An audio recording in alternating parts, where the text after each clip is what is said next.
welcome back to the Night Sky Knitting Podcast. My name is Rachel, I am your host, and I am a knitter normally based out of Ottawa, Canada, and this channel is my chatty outlet to talk all things knitting with occasional guest appearances by other crafts, but not today, because I need a chatty outlet to talk about knitting, or else I will ruin all of my relationships by doing so in person. So welcome. Today is Friday, February 24th. I am actually filming from my mother's house in Toronto, Canada, because I'm a grad student and I'm on reading week, and I don't have any school today. So I thought take advantage of a sunny day, my mother's south-facing windows, and film for you guys, especially since there's something that I knit over winter, well, over November and December and almost into January that I would like to show you that I left here. So today, I think this is going to be a bit of a quicker episode because while I've been knitting a lot, I don't have acquisitions to show you because they're in Ottawa. However, this is an almost all finished object episode, and this is almost an entirely winter accessory episode, just based on the nature of things I have been knitting. So I really should get into it. Okay, alright, so the first finished object I don't have to show you because it was a gift. I will insert a photo here, but it is the bootleg Sophie shawl I knit for my friend's birthday. I finished it, I gave it to her. She's been wearing it a lot.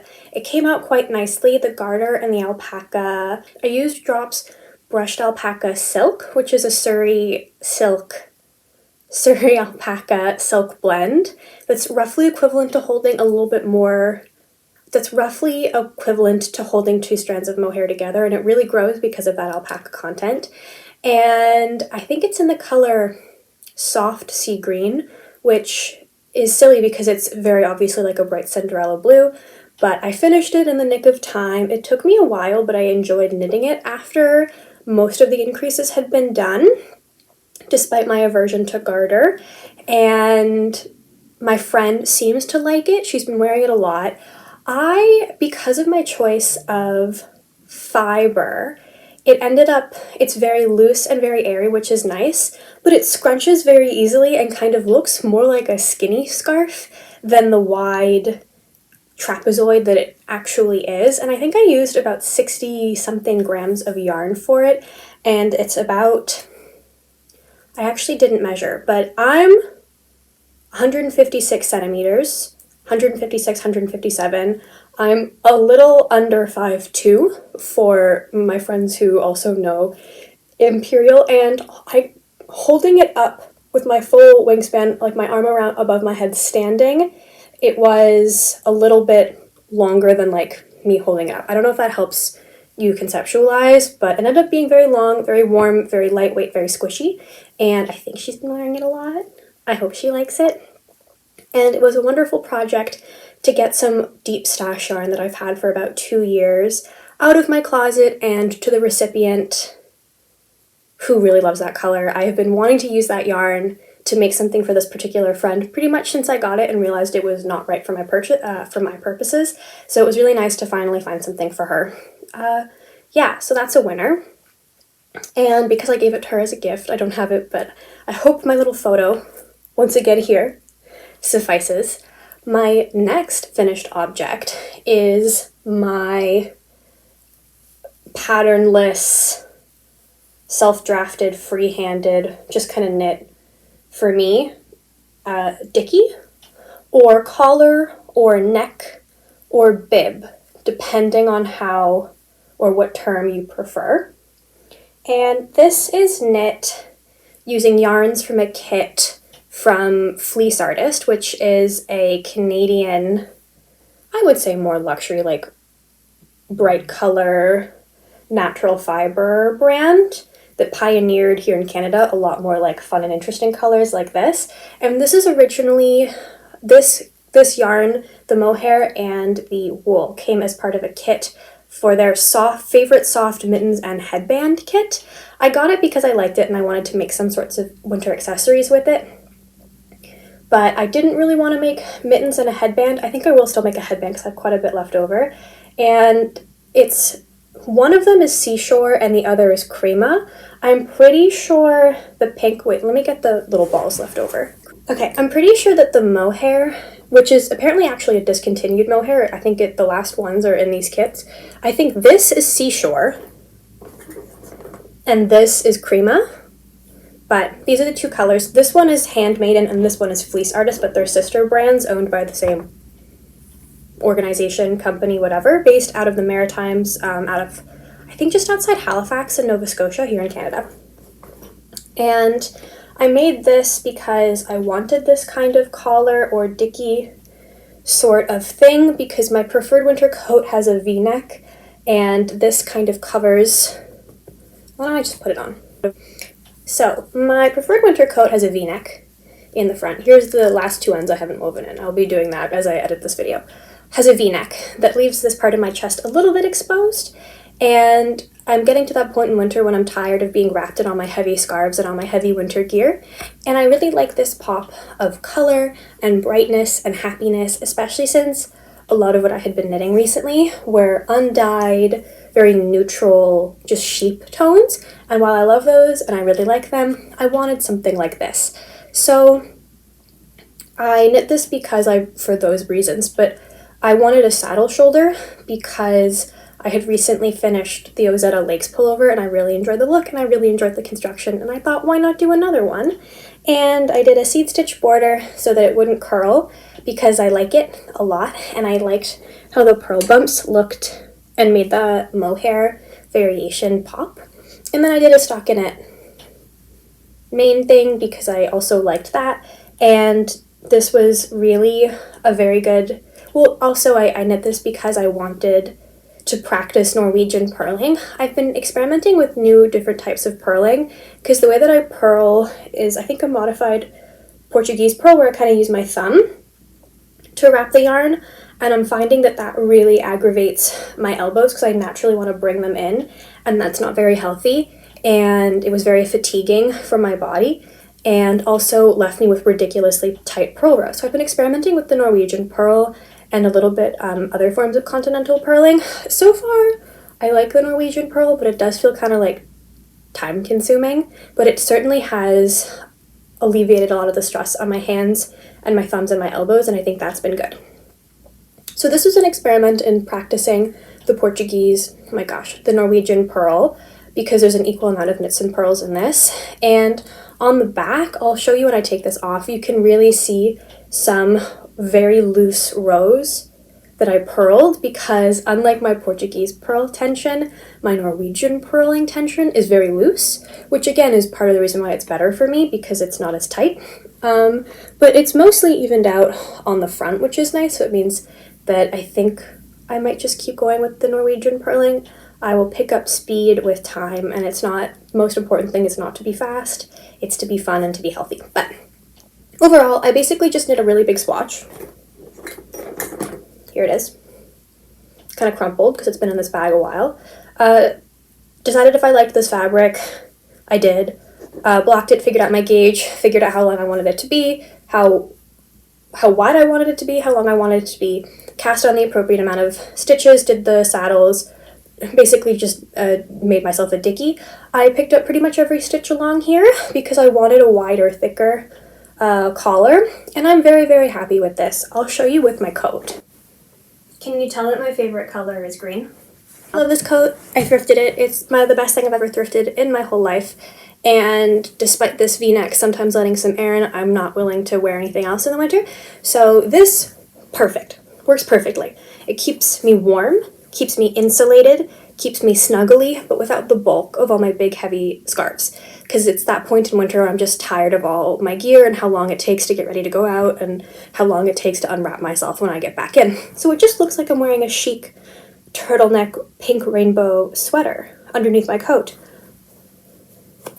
But I am not. So I'm happy. I like it. I got quite a bit of yarn left over from this, and I think I will make a ear warmer headband with it. I've just been really indecisive about what pattern or design I will use because I really like the idea of one of those ear warmer headbands, but they just remind me so aggressively of my high school time because that was when they were really, really popular, like 2013, at least here in Toronto. And I look at them and I'm like, Do you remember being 16 years old, Rachel? Oof. So I will make one, I think probably cast on either today or tomorrow, because I have only one whip left on the needles, and I think it'll be done by the end of tonight or early tomorrow, and at that point I will cast on the leftovers. There's the Frida headband by Emily Louise, which is a free pattern for a double knit headband, and I think that might be a really good way to really practice double knitting, except I'm wondering if using the same yarn on either side will be difficult for my first real double knitting experience, because it's hard to tell which stitch is which. Whereas if I was doing 2-color double knitting, it'd be very obvious, but I might try anyway and see how it goes, because I think this would be a really lovely headband, and also I could wear it with this. And also, those earwarmer headbands are very good for spring, which is coming soon, or exercising out in the cold when you want to tie your hair back, and I would like that a lot. So I'll get over my high school flashbacks and make myself one with the leftovers of this, because I really like it. Also, even though this is a mohair wool, and normally my neck is very much my most sensitive part, well, except for my forehead, no prickle, no itch, I don't know why. And this mohair has a very high mohair content. There's no silk. It's wool, nylon, and mohair. And I think it's like 10% nylon, 10% wool, 80% mohair, or something similar. But really, like, this is just very, very soft and neutral to me, which I'm actually kind of sadly discontinued it as a result. But it's kind of a chunkier mohair, and I don't know if there's as much of a market for that as there are for other things, or as there is for other things. Do I understand English grammar? Apparently not. So, yeah, this is my self-drafted Dickie. I'm really happy that I made this. It was fun. It was a good way to practice purling a different way, and I get a lot of wear out of it. I like to tuck the turtleneck in, though, because with the way that I did the shaping for the increases in the front, if I put it out like this, you kind of, oh, actually it's not so bad right now. Maybe I've worn it and it's loosened up, but I don't like that kind of peeking out, and this kind of feels more neck bracey, whereas if I tuck it in, turtleneck. So I really like this. I've been wearing it a lot. It's nice, and when I have to put my coat away, I can just stuff this in the sleeve, and I don't have to worry about hanging it up or anything. So this is a winner as far as I'm concerned, and it was really nice for me to self-draft something, and even though this is a very straightforward thing to self-draft, I liked being able to do that for myself. It was a good milestone for me to say, oh, you actually don't always need to rely on a pattern. There are so many beautiful patterns, and sometimes it's really nice to trust and rely on somebody else's math and their stitch counts, and, sorry, there was a bird, and big window. And after a long day of work in school, I often don't want to have to do the math myself because I'm bad at math. And I like other people's designs, but none of the Dickies I was finding worked for the gauge I had or required a lot more yarn than I had, and so I decided to wing it and make my own, and I'm very happy I did so. So this end needs to be woven in, but beyond that, we're good. Also, this has really made me want to knit myself a chunky turtleneck sweater. I have not done so yet because normally my neck is very sensitive to wool. But this has worked out quite well. I like the look of it. I feel very cozy, and I like wearing turtlenecks with my winter coat because I think it looks really nice with the V. And if I wore maybe a woolly sweater and it wasn't any colder than like -10, I think I could maybe get away with just wearing the sweater, t-shirt underneath, and my winter coat and like a hat. So that'd be nice. So that was finished object number 2 and winter accessory number 2. Number 3 I finished last night, and it is this pair of felted mittens that I have made for my boyfriend, Nathan, for the occasion of our 3rd anniversary, which was earlier this week. So, Nathan is very knitworthy. He wears everything I make him to death. He makes sure everybody knows that I made things for him, and I've made him fingerless mitts before for biking, but I wanted to make him proper mitts for like actual winter and warmth, and he tried on my pair of arched gusset, well, a combo of the Wintergach and the arched gusset mitts by Pearl Soho, recently, and he really liked, you can barely see it with the felt, but there's the arched gusset. He liked the fit of it, he liked the shape of it, and I made mine accidentally a little bit too long, as is the nature of experimenting with fulling yarn. Okay, I use felting interchangeably with fulling, however, technically that is incorrect. This is considered fulling, F-U-L-L-I-N-G, as opposed to felting, because it's knit and then, like, shwoked together. Technically, felting is when you're using, like, roving or like just plain wool that hasn't been turned into yarn yet. But under, like, colloquially, I think we all understand this is felt, so I say so. But if it's been bothering you that I've been saying felting and you know that it's fulling, like, that's why, and I apologize. But I do understand that this is actually fulled. I wanted to make him good, proper winter mittens because he kind of doesn't have any. He has one pair, but they're really, really chunky, and he's had them for a long time, and I thought it would be nice for him to have a second pair so he can vary what he wants depending on the weather. And then we went to the Knit Cafe here in Toronto, which is a yarn store I've only been to one other time before, when they moved a little bit closer. Well, actually not that much closer. They moved, and I went. So we went to the Knit Cafe because I'm kind of on a mission to patronize every yarn store within Toronto city limits, and I hadn't bought anything from the Knit Cafe, and they stock Brooklyn tweed, and not as many yarn stores in Toronto, to my awareness, the ones that I normally go to, stock Brooklyn tweed, and Nathan immediately gravitated towards it, and he really liked it, so I thought, great, I will make you mittens with that, and so I will have a chance to get something from the Knit Cafe and check them off my list of yarn stores I've tried, and I get to work with a yarn I've never worked with before that is normally kind of out of my budget, and I get to make Nathan a gift that he chose and that he likes, and I'm really on a big mitten kick right now. I love making mittens. So he chose this. Actually, I'll show you the non-felted yarn. So I'm very happy that I have so little left over. So this is Brooklyn Tweed Loft, which is a fingering weight woolen spun 2-ply. And he chose the color Caraway? Let me see if I can find the ball band. He did! He chose the color Caraway. And Brooklyn Tweed Loft. It is fingering weight, and it's 250 meters or 275 yards per 50 grams. So, Brooklyn Tweed, I mean, I'm sure you guys already all know what it is, but I've never worked with it before. It is, I think, meant to be as local and sustainable as possible.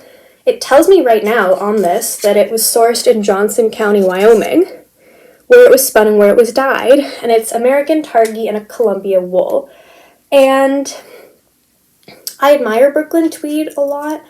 I maybe will make myself more stuff with them, with their yarn in the future, but I really just liked being able to use a nice yarn that was kind of pricey. I think it was like $20 for 50 grams, but that's all I needed for a pair of mittens, and they're a gift. And again, I got to use something special that I'd never tried before. And yeah, so it's this 2-ply yarn, and 1-ply is this kind of like mustardy yellow, or kind of like a scummy yellow, like a pond yellow, plied with this gray. I hope you guys can see. And Nathan chose this. He really likes warm tones. He likes like a warmer, like a rust, or a navy blue, or mustard yellow. So this is a very classic Nathan color. I'm going to be honest with you, I don't like this very much. It's not a Rachel color, but it is a huge Nathan color, and I was knitting this while spending time with his friends and family as well. At points this week, and everyone says, oh yes, that's a very Nathan color. But I do think that the juxtaposition between how it looks before it was felted and how it looks after is very, very interesting, and I really wanted to make sure I showed you guys. I tried to take some photos of the mittens before I felted them, but my camera really sharpened each of the stitches and really kind of brought out the colors in ways that I don't feel like are exactly accurate. Like, I think you guys can see pretty much how it actually looks, the yarn, and this is true. And so I'm going to put a photo of the unfelted, unfold mittens, so you have an idea of how loose they were, but this is the true color. And I used 3.75 millimeter needles. I cast on 50 stitches. I did some 1x1 rib, kind of just for fun, because it doesn't matter when you full something. There's not going to be any additional stretch here, I don't really think. Maybe a little, compared to any other part. And I then basically followed the general instructions of the Pearl Soho arched gusset mitts, but I changed stitch counts and I knit them for a lot longer, several more increased rows than was recommended for his size because I was using a completely different weight of yarn. And I think that these have ended up being very successful, though I was stressed for most of the first mitten because I didn't think I was going to have enough yarn. And for the first, up until about here, it didn't look very good. I was nervous it was going to be too loose. I was nervous it wasn't going to full nicely. I had all sorts of nerves. And then I finished the first one and it was really on track with previous mittens that I felted before, and I was happy. This took about 5 days of monogamous knitting, but I still had full work days and social events and things to go to, so I would say really not that much time. Obviously, doing a DK or a worsted weight mitten would be significantly faster, and at first I thought he was going to go for the Brooklyn Tweed Shelter, which is the worsted weight version of this very yarn, but he liked the fingering weight, and it's a gift for him, so why not? I didn't mind taking more time. And he wasn't expecting to receive these on the anniversary day itself, so he's going to get these later today. And then I felted them by hand as per usual because we don't have a top loading washer, we have a front loading washer, and with a top loading washer you can felt in the machine a lot more easily because you can check periodically, but with the front loading you kind of can't. So I used a bucket and a stick as per usual and watched 2 episodes of Bunheads on Disney Plus while felting these last night, and they dried very, very quickly, and they're ready to go. They're very, very soft, and I really enjoyed working with the Brooklyn Tweed. At first I didn't, and then it really, really grew on me, and I kept squishing the fabric and admiring the yarn. It is closer to a dryer touch yarn in my opinion, and it's kind of almost spongy in like feeling. And it has these little specks of orange sprinkled throughout. You can see a little bit here, how those ended up in the felted bits. And it has created a very nice fabric. I think that for a garment on 3.25 or 3 millimeter needles, it would be really, really beautiful. Down to a 3, even I think I would be happy with a garment on a 3.75 like these original mittens were.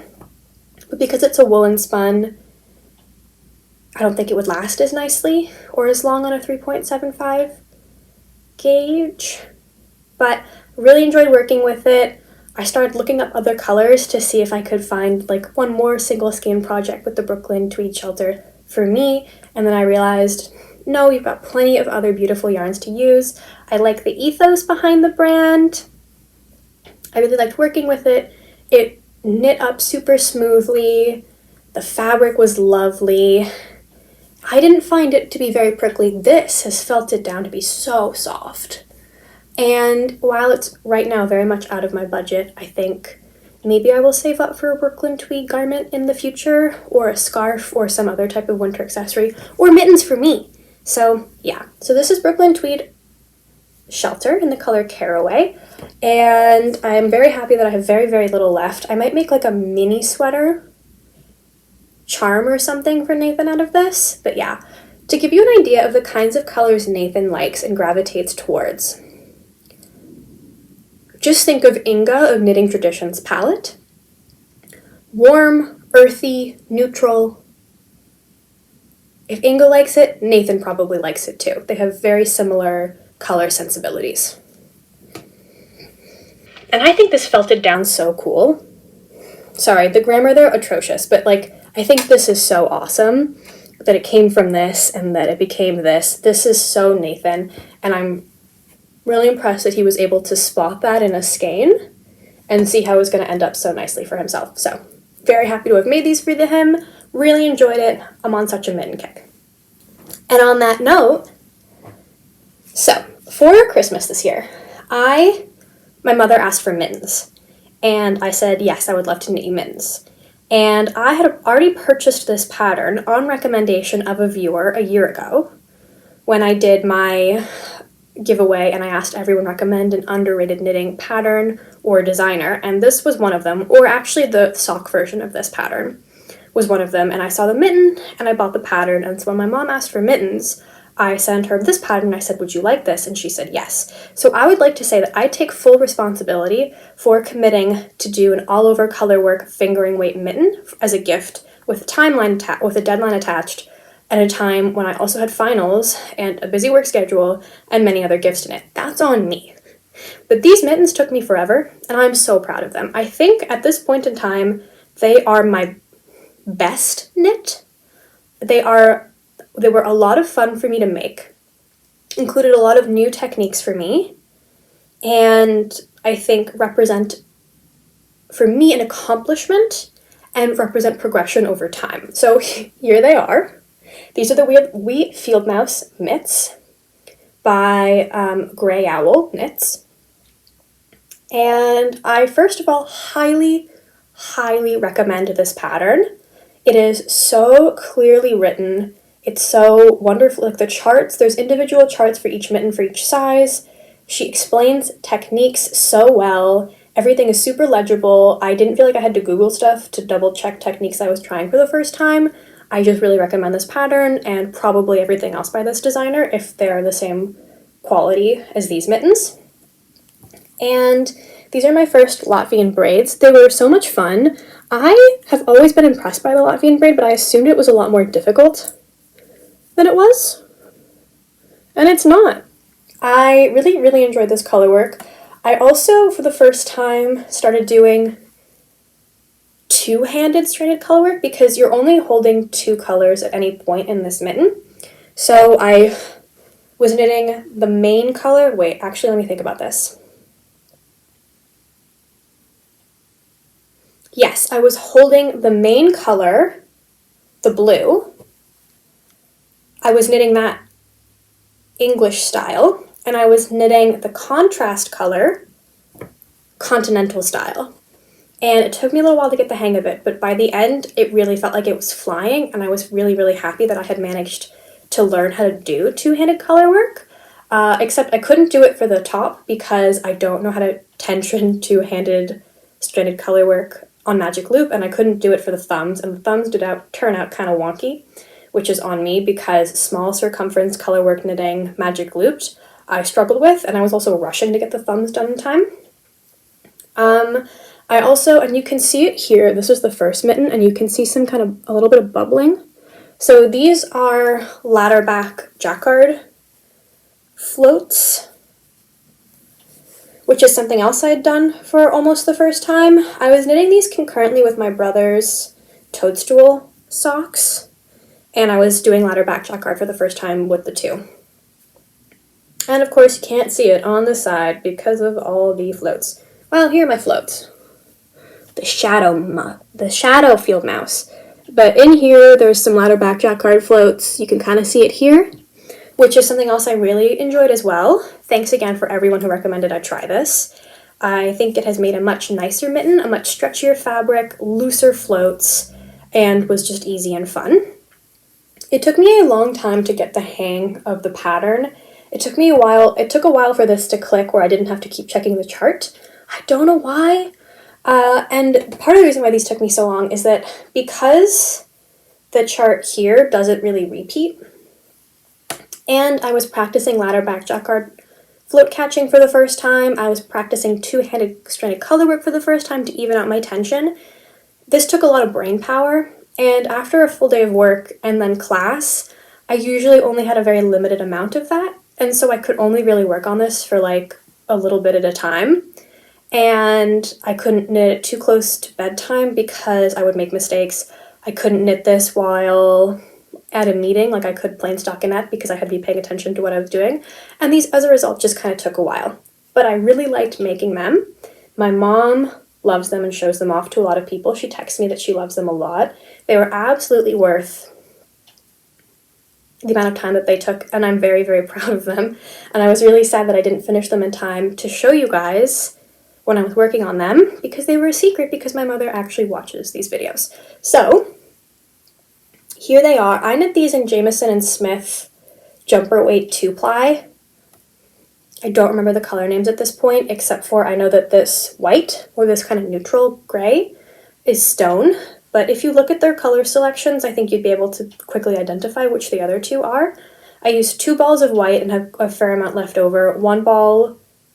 2 balls of blue and have quite a bit left over. 1 ball of gray, have a little bit left over, and quite a bit of this yellow left over. And I went with colors very similar to the sample because I liked them, and also these are my mother's colors. She really loves blue, and she really likes like a yellowy bronze as well. So yeah, these I would say are my greatest accomplishment in knitting thus far. I love them. I'm so proud of them. They're not perfect, but they make me really happy and they make my mom really happy. One thing is, you might have heard me mention before being a left-handed knitter, and I knit the charts normally, and so sometimes the mice are looking at the mice are supposed to be looking at each other like this, but I'm actually holding them not how hands would be, so they actually face apart because I knit charts in reverse, and I didn't think about that when I started. It would have been really, really easy to knit them from the other side, but I didn't realize until I was already done the first mitten, and I wasn't going to go back. So yeah, because when you are knitting left-handed, you're going in the opposite direction, so things come out looking like you put them in a mirror. And if you are knitting in the round or a repeating pattern like this, there's no difference, you can't tell, and it doesn't matter. But if you're knitting just like a plain image like this, it ends up flipped. So it should look like this, but it does look like this. And I don't think that makes a difference, so I was okay with it. But if you are a left-handed knitter and you are looking to start doing color work or any sort of chart work, like lace and cables as well, keep that in mind. As you can see, my mother tied some string to either mitten because she's quite afraid of losing them, which again shows that she's very knitworthy and because she cares for the things that I make her. But she found that then the yarn grew, as we know wool does, and so she's knotted it because she thinks it's too long now. And so sometime over the next 2 days, I'm going to knit a long I-cord and then block it and stretch it in advance for her so she has a string that's more stable. So, mittens. Those are all my finished objects. And I have but one lone whip to show you today. And of course, I'm in the middle of a row. Hold on. Okay, so this is my Lowe's cardigan by Emily Louise, a French designer whose knitwear name is Atelier Amélie. And this is a DK weight cardigan that I'm knitting in Small Bird Fiber Workshop, Small Bird Workshop Garcia, which is a limited run blend of BFL Romney and Polypay breeds of sheep that came from, it's 65% a sheep named Garcia, his fleece, and 35% Polypay from a flock in Alberta. And I am running out. I'm almost done. I'm at the bottom rib hem, and I have this much left, which is a problem. I would really like to have ideally like 20 to 30 grams more yarn because this is going to end up being a cropped cardigan, and I didn't want it to be a cropped cardigan. It's going to be fine. If you're going to have anything be cropped, I think a cardigan works. It'll still look nice with all my high-waisted pants and actually be maybe more wearable with like skirts and dresses, but I think right now it's sitting at maybe 7.5 inches from the underarms, and I wanted it to be longer. I wanted it to go to my hips. So I'm going to stand so you can see it. This is not blocked, but it'll give you an idea. Once again, my favorite color is green. But here's the cardigan. It's a round neck V-neck with delicately tapered sleeves that I have knit short because I was aware that I was running out of yarn, and also I prefer a bracelet length sleeve, so I think this will stretch to just about my watch. And this is the second time I've knit this at this point, kind of, because I knit the whole body before, basically, and then realized it was going to be too small. And so the way that it's currently sitting unblocked is about how a little bit looser than how it was blocked before. So I knit this a size up because I was working with a 20.5 stitch gauge, but the pattern is written for an 18 stitch gauge because it's meant to be two strands of mohair held together. This right here is, this button right here is about my belly button, and this is about where we are right now. And my hip is down, my hip bone is down here. I wanted it to sit here. I think I will maybe get it to down here. Honestly, it's gonna be fine. I'm looking at it with pants right now and I'm like, oh wait, that's cute. I like it. And it's gonna relax really beautifully, but it's meant to have 6 buttonholes and it's gonna have 5. And it's going to have either these buttons or these buttons. I'll decide in a bit. And so I have placed the last buttonhole. I'm going to knit until I run out of yarn, do the tubular bind off, and then I'm going to block it hopefully tonight. And I'm thrilled. I started this in November. It was put on hold because I had a bunch of gift knits and other things that were catching my attention, like my beautiful lace pullover, which is currently in the corner. And then I had to reknit the whole body. But I found this to be very enjoyable to knit.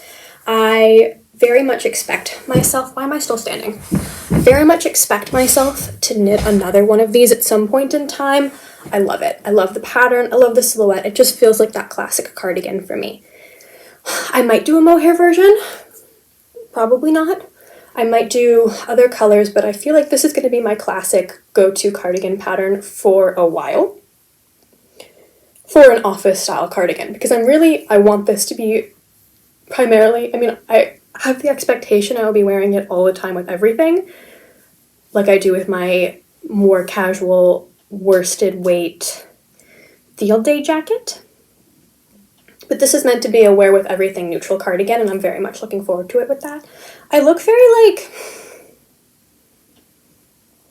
preppy mean girl from a late 90s, early 2000s teen drama right now, or like someone who would be mean to Elle Woods at the beginning of Legally Blonde when she gets to Harvard. And I'm kind of into it. Always be ready to dress like a suburban alpha bitch if needed. Yeah.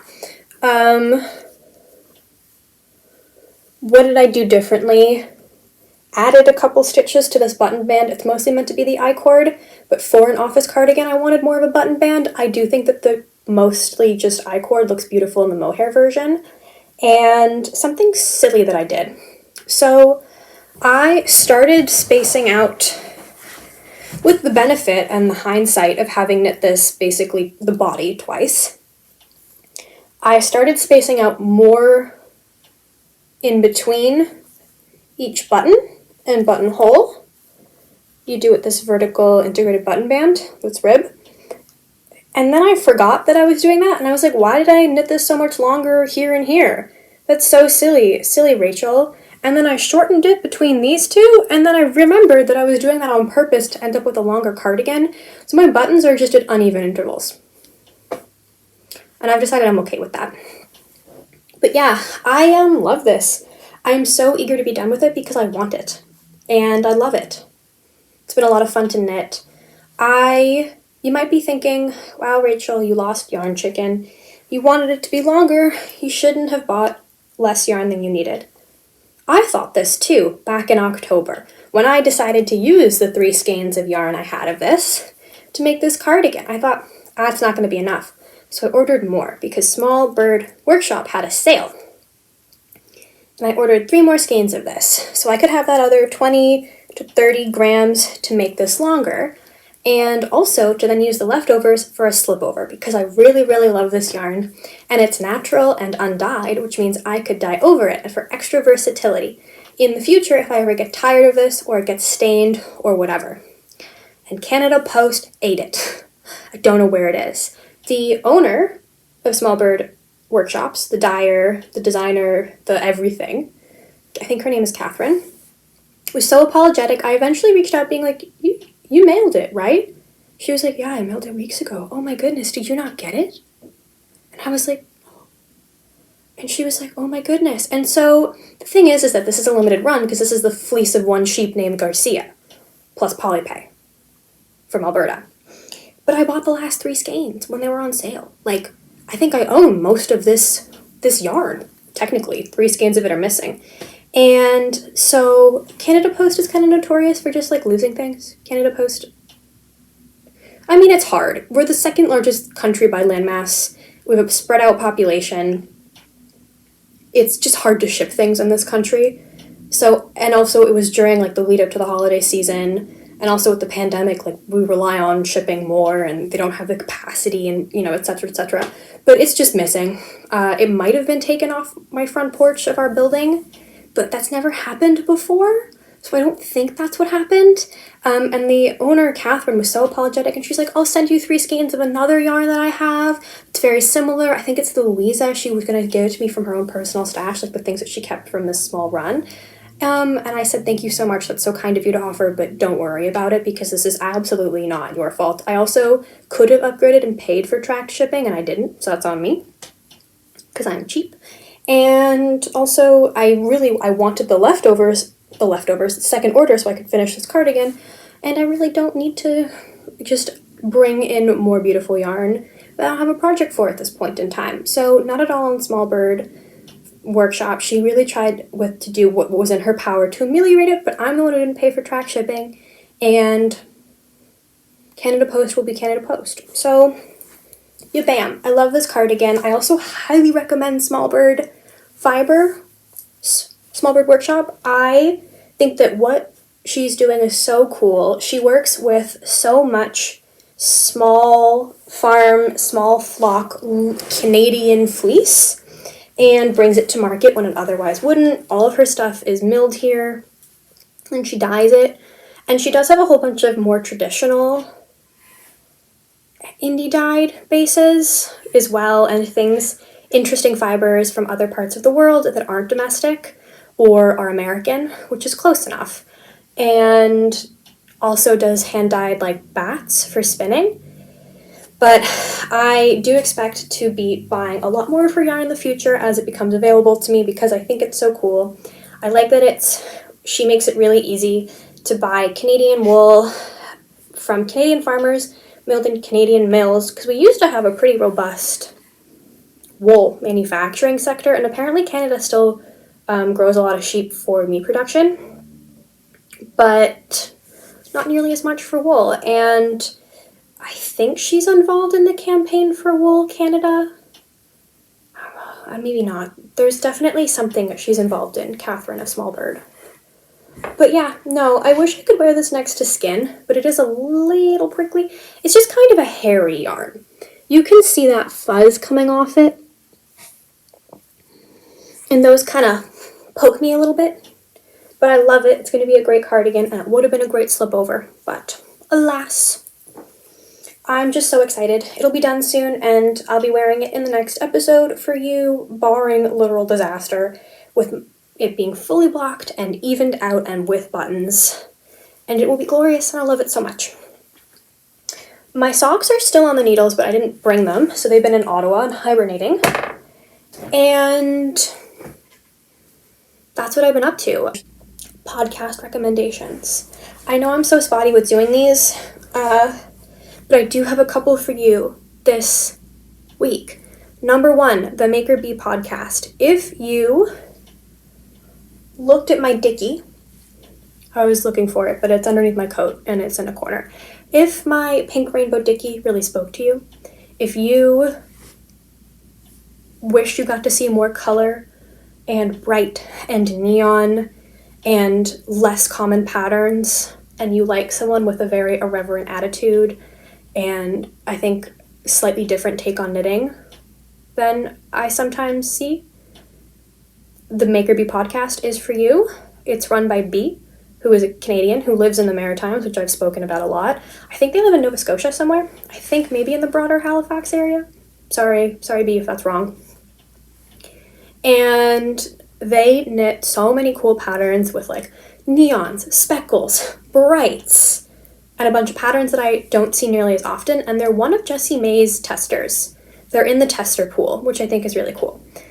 So if you like knitting podcasts, but you wish you saw less beige, go CB. Another person I'd like to recommend is the Yarn is a Sport podcast by Dawn. I have not seen all of her episodes because she's been quite prolific ever since starting her channel. But if you like shorter episodes and you like someone who is a very seasoned knitter with a lot of like actual recommendations and expertise, I think Dawn is someone you would enjoy. Dawn is someone who I have actually been messaging for well over a year, and very often I will have a problem and I'll tell you guys about my problem because I'm a pretty new knitter, and I'll hold up something and say, I'm unsure, or I don't think this is going to work, and then Dawn will DM me and be like, it's going to work, don't worry, or this is how you fix it, or have you considered this?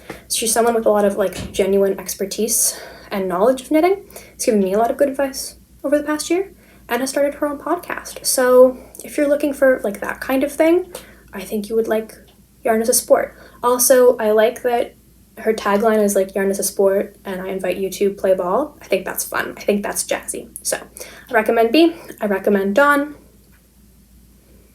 And yeah, it's really cool that all these different people make all these different podcasts for different vibes, different intentions, different audiences. So yeah. My immediate cast on plans for as soon as I finish this, do the I-cord and do the headband. Well, I guess my immediate knitting plans are to knit that headband with the scraps from my Dickie. And I want to start a little octopus stuffed animal, plushie, toy, stuffy, however you want to call them, for a coworker who's expecting. I have some cotton yarn in a really pretty periwinkle that I would like to use to make my coworker's baby a little soft toy.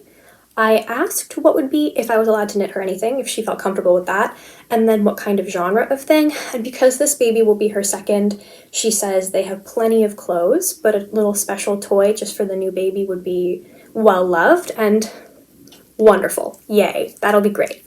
So I'm looking forward to casting that on as soon as I'm back in Ottawa. I'm also going to start my fluffy pink cardigan. You guys, in my 2023 knitting plans video, when I described my vision for this cardigan, but that I was having a lot of trouble finding a pattern for it and don't feel comfortable enough to attempt to freehand or self-draft a garment with the amount of specificity in the detail that I wanted. You guys really came to my aid with a million fantastic pattern suggestions.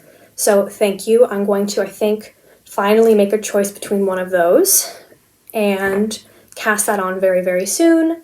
And I think I'm going to start re-knitting the body of my mother's camisole number 6 so that she can have that for the warm weather this season. Because I made my mom one, and then it was comically large. So I'm going to rip back up until the body and then just re-knit the body. Because that's where I went wrong. It'll make sense when you guys see it.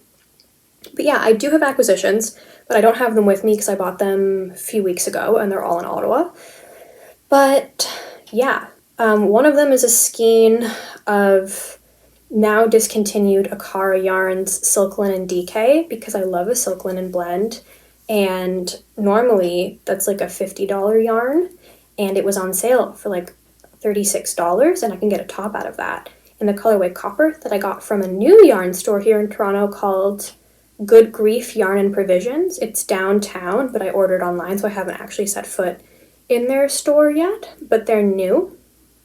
And they have interesting selection, including a bunch of currently on sale silk linen DK if you're looking to start getting stuff for your summer knitting plans.